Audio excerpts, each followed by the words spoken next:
Hello there, and welcome to the weekly symposium for the 13th of March 2017.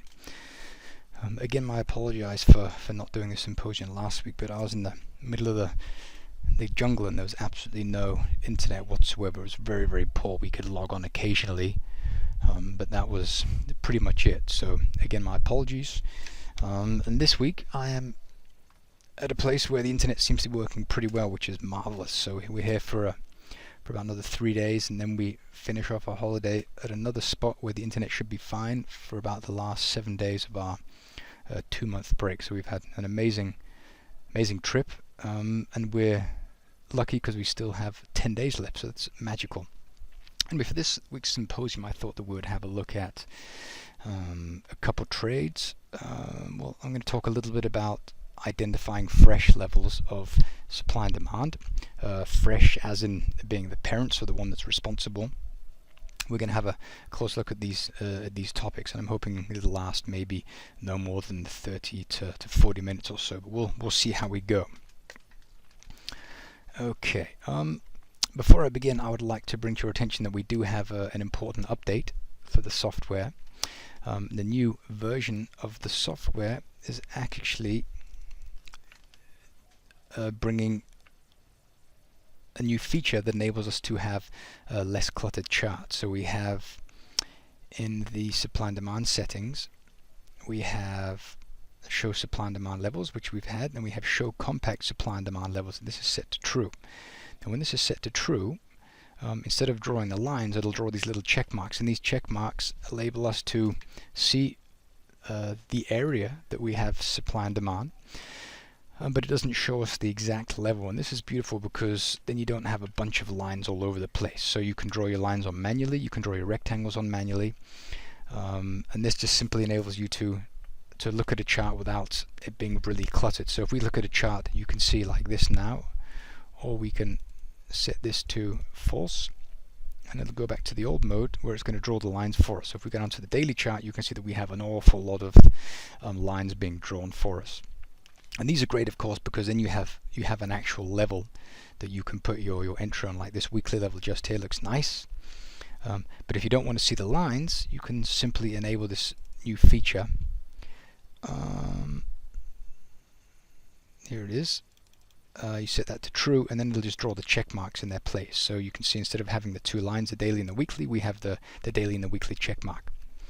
And the areas where supply and demand has been consumed, this will be marked off with an X, and this is good because then you can see that we had this area of micro demand was taken out by this micro supply just up here, and this this daily demand here was taken out by this up here. And so this would enable you to put your rectangle on there like that, on this area here. And so I think it's a really nice way to be able to see that yes, we do indeed have an area of supply and demand that has been consumed, and then we can backtrack and find out what area caused it. You can see we had this one here. This one's good because when price left here, it moved above this high. This is not supply, but it's just a high. And then price managed to move below it, and the area of supply that did that was this one up here, and it's marked off here with the daily and the weekly supply check marks, as you can see here. So that's just a nice little feature that I hope you'll enjoy. If you have any questions about its usage, or if you're experiencing any problems, please feel free to let me know. Good. Okay. Before we do anything else, I just want to talk briefly about these parent levels, also fresh levels. And the notion of a parent level is important because when you have an area, let me find a different chart to look at. Let's take the Aussie US dollar. When you have an area that is a fresh parent level, it's important that you have you're choosing the correct one, and you can have a parent level that is not fresh, but you can also have a parent level that is fresh. And so it's just important that you kind of understand the difference between the two. Okay, and this one here, this is a parent. And why is this a parent? Well, this is a parent because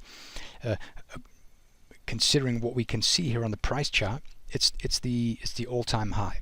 It's not reacting to something else. If we zoom out and we go to a weekly chart, we might see that it's a reaction to something else. But what we can see now, it is apparent. And you can see that, I'm going to zoom in so we can see the details here. You can see that price rallied, it accumulated, and then we sold off very aggressively. And when price left this area of supply, we were able to consume this demand here, this continuation pattern.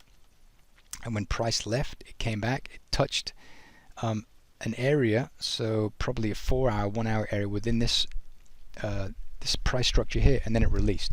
So ideally, I mean, generally speaking, we'd draw the level like that, but then we want to consider for a moment where price went back to, and that is this level here. So you would actually draw the level like that. So you don't want to sell this this asset for a price any cheaper than the 77.40 area, because this is where price has already been back to, and this is pretty much where price went to. So if we look at 77.403, the high was, let me move this bar down, the high was 77.407. So you would have had 0.3 of a pip drawdown. So that was a nice one. And again, the clues are in the area of supply when it's established, and we had a really nice a nice test of that area there. Good. And so this is just something you want to pay attention to. So if we look at a weekly area, just for something else to look at, you can see that price, it went up on this weekly chart and it went down, and it tested this area here and then it went down. So when you sell, you can see that there's a micro area of supply in here. So the high, the cheapest that you want to sell this for is up here, is just around here. So price went up here, tested, then it came back roughly to the same area, and then it sold off again. So you want to ask yourself, well, what's going on inside here? Well, we'll have to go to the smaller time frame. So we're going to zoom out and go to the daily, and we're going to have a look at that and see what's going on there. So you can see, here it is, you can see that we have this area just here. So price, we'll mark the whole area off. Price fed pretty close, fed in pretty close to that area there. So remove that. And so this is still the area that we have to look at. Price has not been quite back to that area, so we can zoom out a little bit. You can see it almost got there, but it didn't, and now it's having a tough time getting back up there. If we have a look on the bigger time frames, you can see that price still has to come back to that area. Good. And then you ask yourself again, I mean, is this a parent area or is this a child area? You can see here that it's a reaction to this up here. There's a continuation pattern in here, I think, judging by the way it looks. And so this is going to be a child. This is being the actually this is the parent here, parent, child, and the younger sibling. So we have all of these three areas linked together. This is not a very good one because price didn't leave very quickly, but you can see that we had a reaction in the higher end of this accumulation candle just here. So price left, we formed this really nice pattern, and we're going to draw that, we're going to mark that one off. As a matter of fact, we might even put it in order to sell there. So this is a weekly area. I like that very much, actually. So we're going to remove that daily area, we're going to remove those, and we're going to have a closer dissection of this price structure here. You can see it's a weekly area. Then you can ask yourself, yeah, we also have a weekly area here and an area here. Then you have to ask yourself a really important question, and this question is price at parity or disparity? Is price balanced or imbalanced? Well, until price gets back up here, it's out of balance. So it is currently at disparity. So price is very cheap, and so price will likely gravitate to the area of supply that establishes a fair price again for this currency pair or this asset. Currently price is a little bit cheap. When it comes up to the 79.25ish area, it will have returned to parity, and it'll attract a lot of sellers, and then price will continue to move down. And then you can ask yourself, well, when price reaches this, then what? Well, then you have to ask yourself, well, is price at parity or disparity once it reaches here? Well, it'll be out of balance because price will have to refill this price inefficiency here for it to be rebalanced. You can see how we had a long period of accumulation. Price imbalanced, balanced, return to parity. This is efficient trading, relatively efficient trading. Nonetheless, it returned to this area of demand. So the second test, first test, second test. So I think if price comes back up here, it'd be nice to short it here and then fall it back down to roughly this area here, because this area of supply is depleting due to the first and the second tests. So this is a nice area just up here, but you can see it's a pretty big area, 237 pips, and on this account, which is pretty big, we're going to have 0.19 microlots, which isn't a lot. So we go to the daily chart, and we have a quick look inside. You can see if we have a quick butchers, you can see that we have something going on like that. And here you can see that we have a really clear pattern. We have the rally, accumulation, and then price leaves. But before we do anything, I want to just enable, put 1,000 on there so we get lots of candles being painted. You can see that we have rally, accumulation, accumulation, and move off, and then price leaves. Then you have to ask yourself the question, okay, where did price leave? It left here. Here we have like a strong push. Then you go back. Is this an accumulation bar? Yes, more or less. Is the range of this candle, is the body of this candle within the range of the previous? No, it is not. So this one and this one are not the same. So this is telling us that there's a continuation pattern from this candle to this candle, from when these two candles change. So then you go to this candle and you ask yourself the same question. Is this accumulation candle? Yes, it is. Is the body of this candle within the range of the previous? No, it is not. So you have to keep going higher until you can answer yes. Are you an accumulation candle? Yes. Is the body of this candle within the range of the previous? Yes, it is. So we stop. This is the accumulation candle we want to target for an entry. So we'd mark it like, let me zoom in so this is really clear. We'd go from the low of the body to the high, like that. If we have a quick look at the entry there, go to the weekly chart, you can see that we went from 240 pip to 84 pips, which is great. So, and I like that very much. So I'm going to remove this. I'm just going to put this line here so I know that this is where the weekly area starts. And I'm going to have a look. You can see it's the 8079 area, so the 8080 area, which is great. That looks nice. And we have an 80 pip stop. We'll move that just above. So we're going to move it like that. So we're going to add a few pips to that, maybe 10 or 20. That's fine. Cool. Then we have that. I like that. That looks great.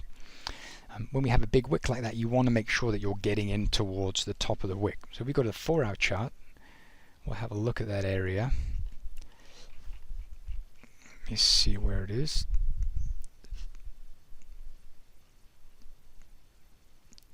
It's here. You can see that here we have this is the edge of the weekly area. When this area was established, the only reason I moved it over here is because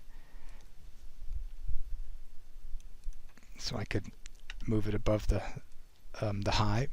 And you can see actually here we have those continuation patterns we talked about. We have price rallied, accumulated, sold off, accumulated, sold off. They started drifting away. This one left the area, so this is a sell-off, accumulation, sell-off.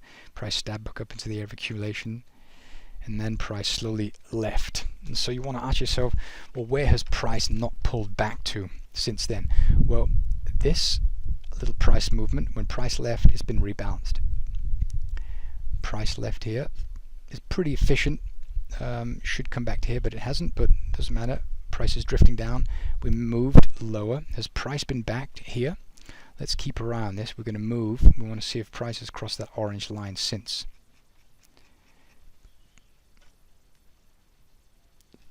I don't think it has.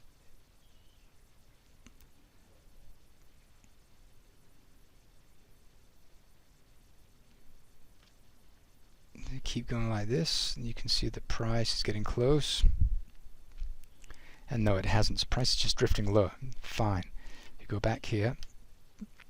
We have a look at our. It's just up here still. We have a look up here, and then you can see that actually you can see we had we had with the accumulation. So here we had the sell-off, accumulation, sell-off, because the body of this candle's up within the range of the previous. This is why we ask these questions, because we want to find out, do these periods of accumulation, are they related, or do we have micro continuation patterns within them? And answering these questions will help you identify the fact, identify whether or not micro accumulation is going on. And it is. So we're taking the top one here, go to the 4 hour just for a better entry. You can see that this one here, it's a pretty big wick, price sold off, rebalanced. So price on this time frame will probably come pretty high up onto this, and maybe into here. You can see we have a very big wick which says go down to the smaller time frame. We'll do that just for the sake of example. If we can get there. You know what, I'm going to do this, and I'm going to put a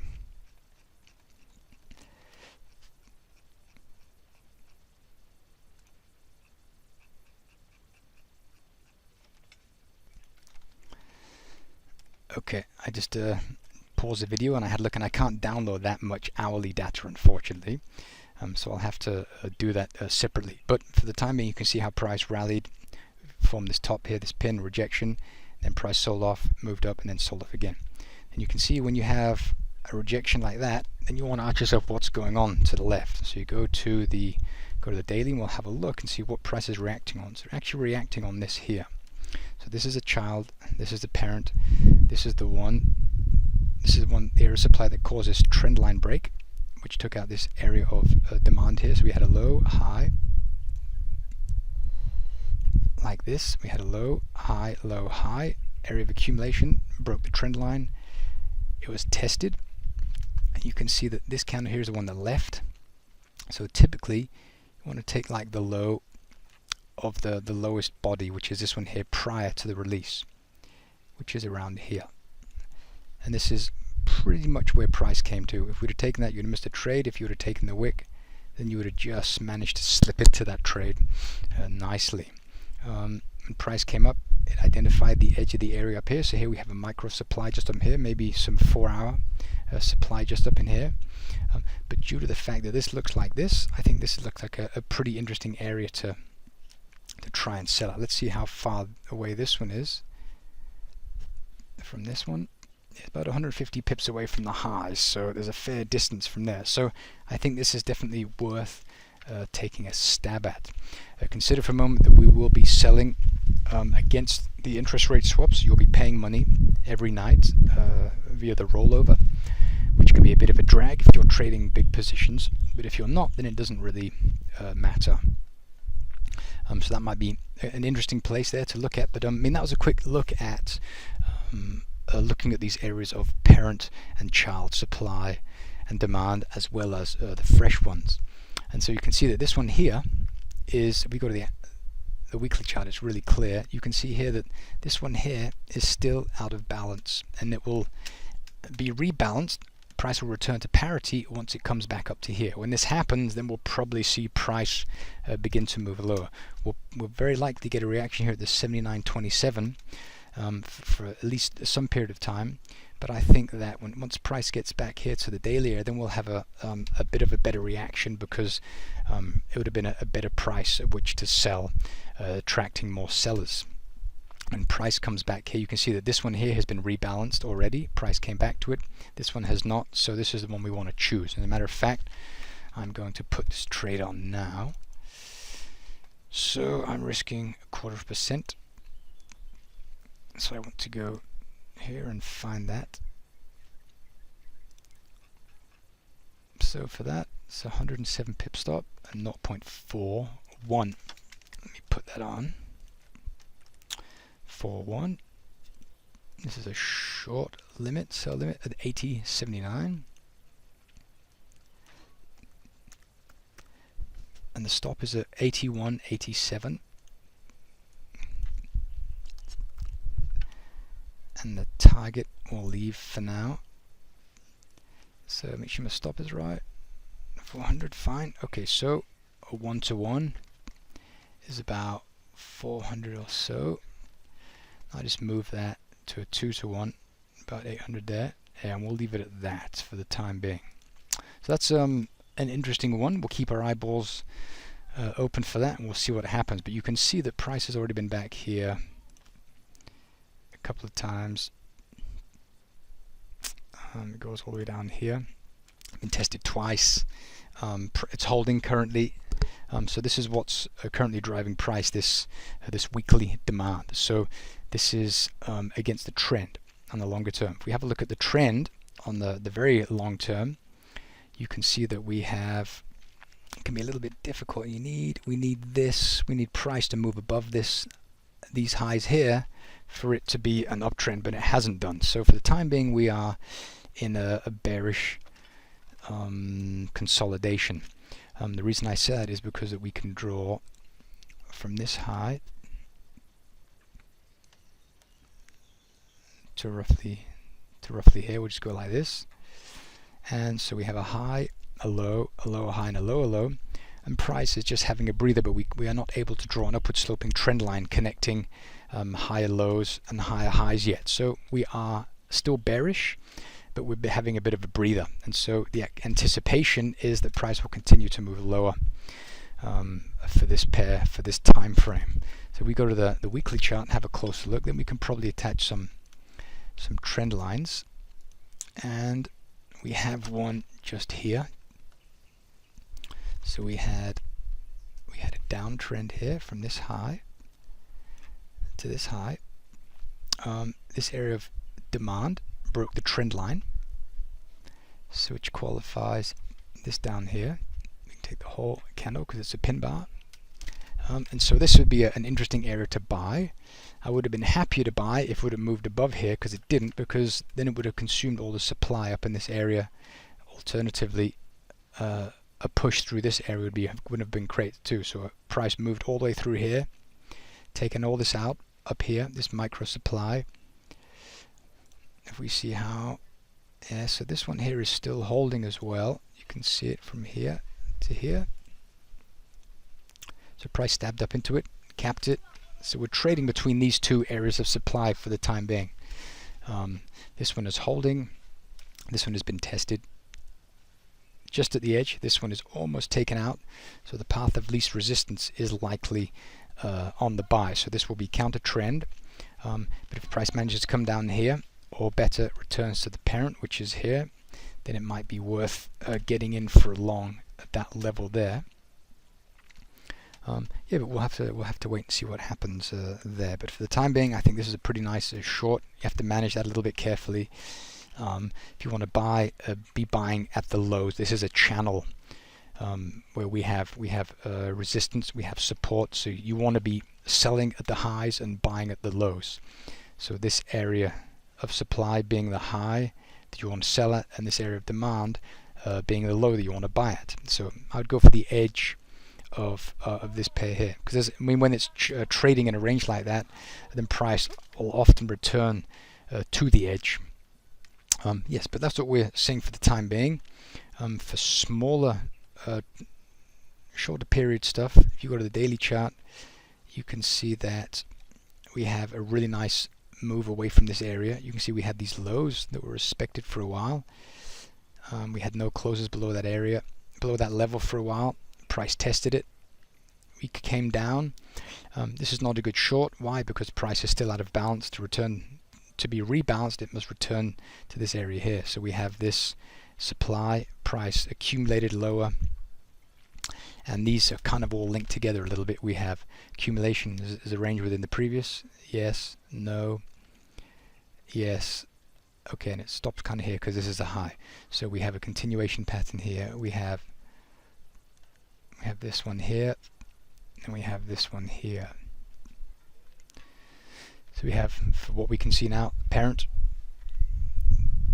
child, a younger sibling there. So here we have some price sensitive areas. I would probably expect price to react here, simply because it's also the big figure, I think. No, it's not. It's a 76.50. Sorry. Then I would opt for this one here. I'll take the higher one here because they're so close together. Again, also the big figure. So that might be interesting. We have a pretty nice area that we could put our hook on. Price is reacting at weekly supply. It has been tested. It is pretty thinned out, but I think for the time being it might hold for a short aggressively managed trade. But I prefer the more conservative extremes. I'll be looking to short up here, as you can see there, for the time being. If we have a look at the strength information, you can see that on the longer term up here, you can see that we have the euro kind of picking up. A medium term here, longer term, the dollar is looking strong. We have the Kiwi, it's a little bit weak. So if we look at the American dollar, the Kiwi, let's find that pair. This we will want to be selling. Okay, and why selling? Well, we have strength on the dollar and weakness on the Kiwi, which is going to bring this price lower, the price of this asset lower. If we remove these and these, I really like this area here. Still untested. Tested almost. Price is moving lower now, so you want to ask yourself, well, what's driving price? Well, for the time being, if we look on the monthly, what's price doing down here? What did it react on? It probably reacted on some micro demand down here, but you can see that we have a whopping great child supply right there. Price stabbed into it ever so slightly, and now it's gone down. So you want to be selling this for the time being, because we have monthly supply capping price. So careful buying.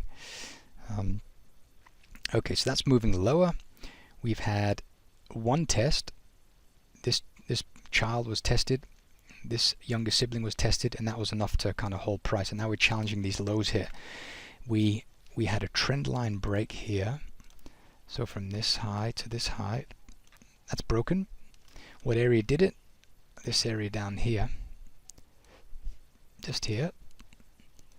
Price is testing it. It's gone pretty far deep into it. And if we mark off this one down here, this is a pretty strong release there.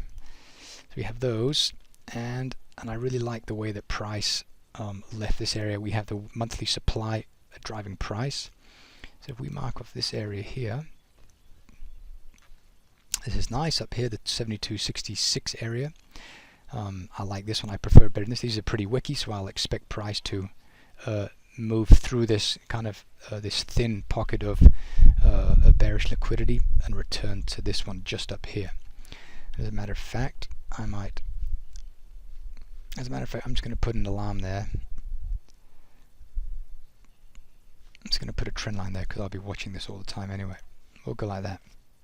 I'll wait and see what happens. We'll see if price goes up there and has a test at the area there. I think it probably will, just by the way price looks. But one thing that I'm thinking about is that you have to ask yourself, is price balanced or out of balance on the monthly? Well, price is still out of balance. You can see that price, this is rebalanced, and so the next area on the monthly that price will want to return to is this one here, which is also balanced. You see the price accumulated for 1, 2, 3 months, sold off, out of balance, rebalanced, out of balance, rebalanced. So these are rebalanced. What does that mean? Well, that means that for the really big moves, to hold these for a longer period of time, you want to look for the price move that is still out of balance, which is up here. So we have this accumulation there. The 8,500, big figure. Funny, often you'll find that the big figures are places where price will want to return to. So that's a really nice longer period short there. Keep in mind that you will be trading against the interest rate swaps. Let's have a quick look at the swaps there. So we have the dollar, the Kiwi. The Kiwi wants to the dollar. Okay, so you'll be paying a little bit every day to hold this. Shouldn't be too bad, but there is a 1% difference, so you're going to be paying that every night. So just keep that in mind. So you might want to ask yourself if you're willing to do that. What I do like is I like this one here. You see how price just left really, really quickly. So that's a pretty interesting area that I think that we'll probably get some kind of a reaction out there. We're trading in line with interest rate swaps. It is out of sync with the strength information, but by the time price gets down there, we'll probably get a reaction, and then price will likely begin to a change here on the strength dashboard. We'll have to wait and see, but I'm just going to mark that one off as well. We'll have to wait and see what happens. That's the 67.60 area, so worth looking at there. What else do we have? We have the euro picking up, contrast to the kiwi. So if you go to the euro kiwi, we'll open that one, the euro kiwi. This should be sliding higher pretty aggressively due to the fact that it's been going for a while now. Yeah, this is moving up pretty quickly, so you got to be careful about selling this around here. Why? Because you'll be trying to pick a top, so very careful. The reason I took this one here, I have a short in there, is because we had this area of demand, which is really important. It was tested once, twice, and then price accumulated right on it and then cut through it. So this is an important one. It managed to take out all of this and price gap down. So I think this is a pretty cool one. You have to keep in mind also with these, a little bit careful that price will often return to the point of origin for the gap, which is just up here. So we have an accumulation bar, which might attract some attention, some sellers, if it gets back up there, which it naturally will one day, which is just up here. So price will often like to close the gap. For the time being, I think that this looks a little bit interesting. Maybe something like that.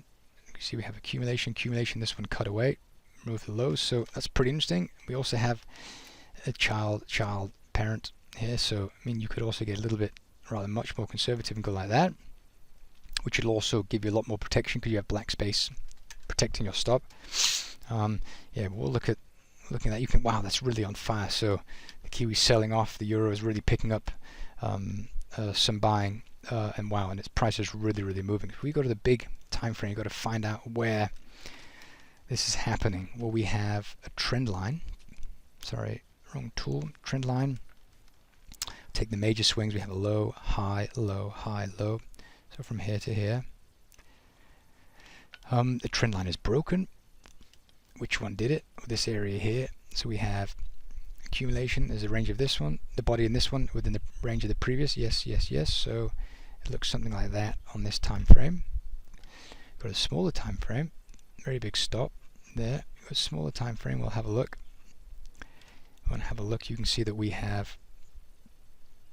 We'll just mark off the edge of the area for the weeklies, so we know where that is. We'll delete the area.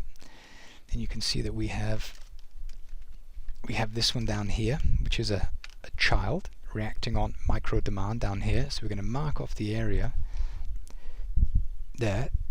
We're going to go to the 4 hour. We're going to see what is going on inside that little bit there, and you can see that we see it right there. So see, we have the parent, the child here reacting on it, and then we have another one just here. So you can keep going. So we go like that. And now we go to the 1 hour and we see what's going on there. And here you can see it. This is the one. Price sold off, accumulated for 1, 2, 3, 4 hours, and then shot up. So we have an hourly area. We'll take the whole area in because this is where we saw the reaction. Hourly area there. We have an hourly area here.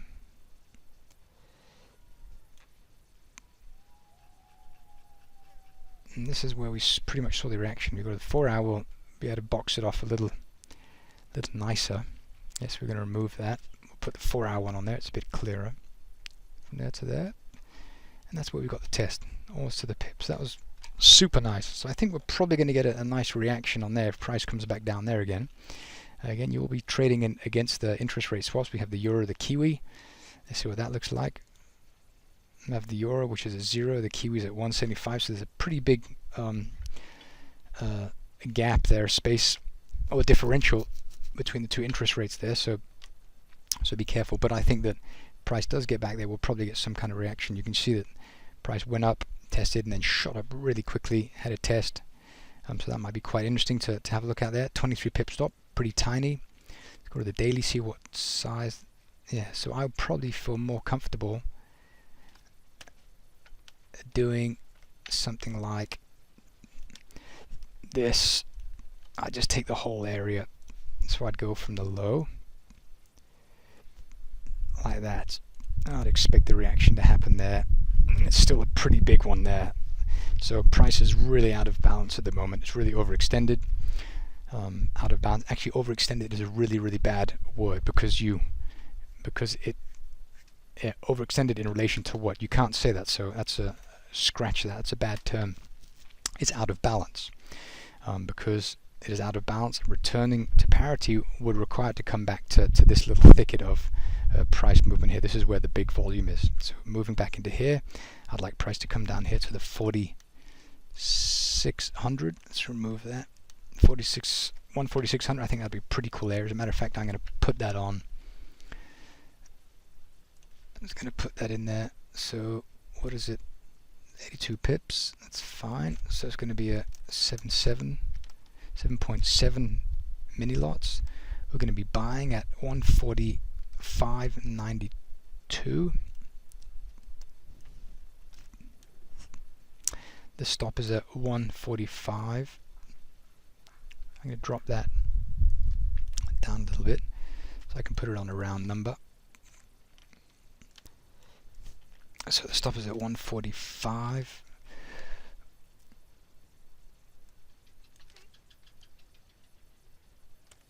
And the target will adjust in a sec. Invalid stop. Where's that? Buy. Of course. 145.92. 92 the stop. So 145.